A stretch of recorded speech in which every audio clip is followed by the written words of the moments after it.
Praise the Lord. இன்னைக்கு நம்ம பார்க்க போகிற விஷயம் பைபிளை மாற்றி எழுதிய ரோமன் கத்தோலிக்கர்கள்.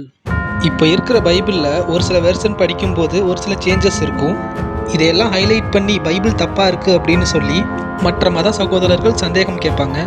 இயேசு கிறிஸ்து அவருக்கு சாந்தி உண்டாகட்டும், நான் தான் கடவுள், என்னை வணங்குங்கள் என்று சொல்கிறபடி மொத்த பைபிளிலும் சந்தேகத்திற்கு இடமளிக்காத ஒரு வசனம் கூட கிடையாது.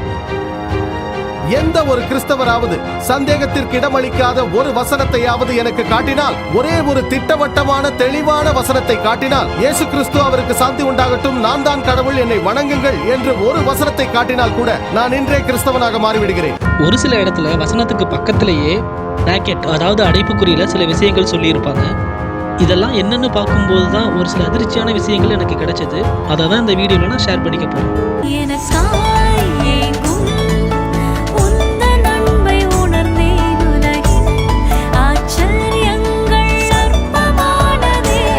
பைபிள் மற்றும் சயின்ஸ் இதுக்கு எப்பவுமே ஒரு காம்படிஷன் இருந்துகிட்டே தான் இருக்கும்.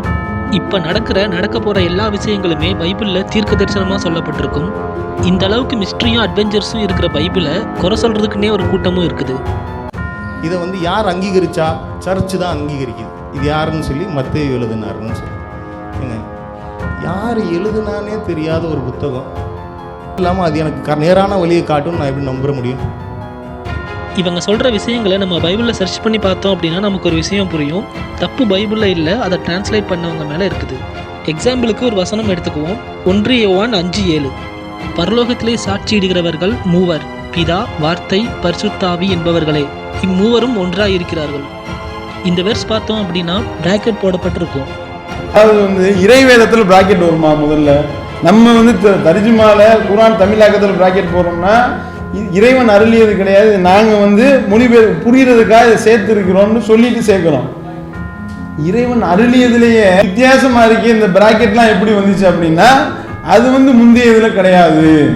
அது ஏதோ பின்னாடி உள்ள ஸ்கிரிப்டுகளில், மேன் ஸ்கிரிப்டில் அது நுழைக்கப்பட்டிருக்கு. இது பழைய இதுகளில் கிடையாது. இது எதனால அப்படின்னா, இது பைபிளில் வர வசனம் கிடையாது. ரோமன் கத்தோலிக்கர்களால் கோர்க்கப்பட்ட வசனம். இல்லாத ஒரு வசனத்தை பைபிளில் ஆட் பண்ணியிருக்காங்க. அதாவது 15ஆம் நூற்றாண்டுக்கு முன்னாடி கிரேக்க மொழியிலையும் லத்தீன் மொழியிலையும் இப்படி ஒரு வசனமே கிடையாது. ஆனால் பைபிளை மற்ற மொழிகளுக்கு டிரான்ஸ்லேட் பண்ணவங்க இந்த வெர்ஸை ஆட் பண்ணியிருக்காங்க. கிங் ஜேம்ஸ் வெர்ஷனில் இருக்கிற அந்த வசனம் வேற எந்த மொழியிலையுமே இருக்காது.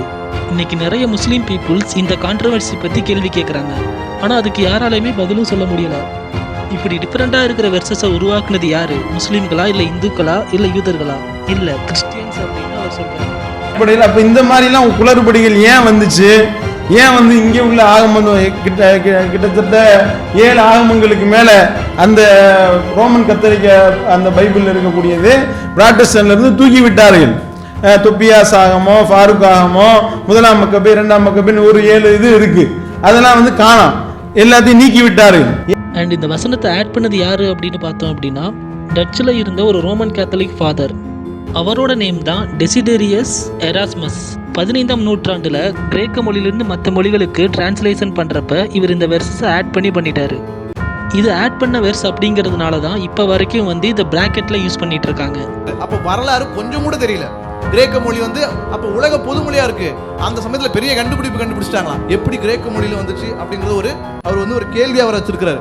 அடுத்த ஒரு புஸ்தகத்துக்கு யார் எழுதுனாங்கன்னு தெரியல, சொல்லிட்டு தவறான பதிவுகளை செஞ்சுட்டு ஒரு சாக்கு என்ன சொல்றாருன்னு பார்த்தீங்கன்னா, எனக்கு தெரியலன்னா என்னை கரெக்ட் பண்ணுங்க. எங்க உங்களை கரெக்ட் பண்றதுக்காக இங்க உட்காந்துருக்கோம்? இல்லை எங்களோட வேலை கரெக்ட் பண்றதுங்களா?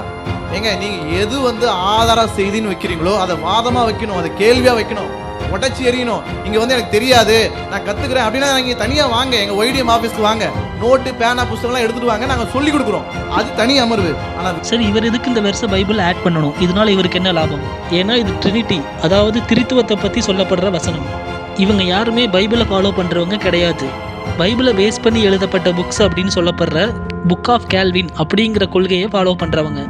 இயேசு கிறிஸ்து வேற, பிதா வேற அல்ல, ரெண்டும் ஒன்றுதான். அவருடைய சத்தம் தான் இயேசு.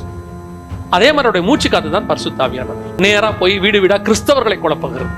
அங்க போயிட்டு பிதா இல்ல, குமாரன் இல்ல, அப்புறம் பரிசுத்த ஆவியானவர் மட்டும்தான் இருக்கிறாரு, இவங்க 2 பேருமே இல்லை, அப்படி ஒரு குரூப் இருக்காங்க.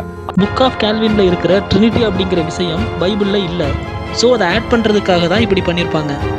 பைபிளில் ஒரு வசனத்தை சேர்க்கிறதும் இல்லைன்னா அதுலேருந்து ஒரு வசனத்தை எடுக்கிறதும் பைபிளுக்கு எதிரானது. அவங்க சாபத்துக்கு உட்பட்டவர்கள் அப்படின்னு பைபிள் சொல்லுது. இன்னைக்கும் ட்ரினிட்டி பற்றி பேச வர்றவங்க இந்த வெர்ஸை தான் ஹைலைட் பண்ணி காமிப்பாங்க. இந்த மாதிரி கோர்க்கப்பட்ட வசனங்களை ஃபாலோ பண்ணுறதும் சாபத்திற்கு உட்பட்டது தான். நம்மள நிறைய பேர் பைபிளை மெடிடேட் பண்ணுறதே இல்லை, ஏதோ பேருக்கு சும்மா காதில் தான் வாங்குறோம்.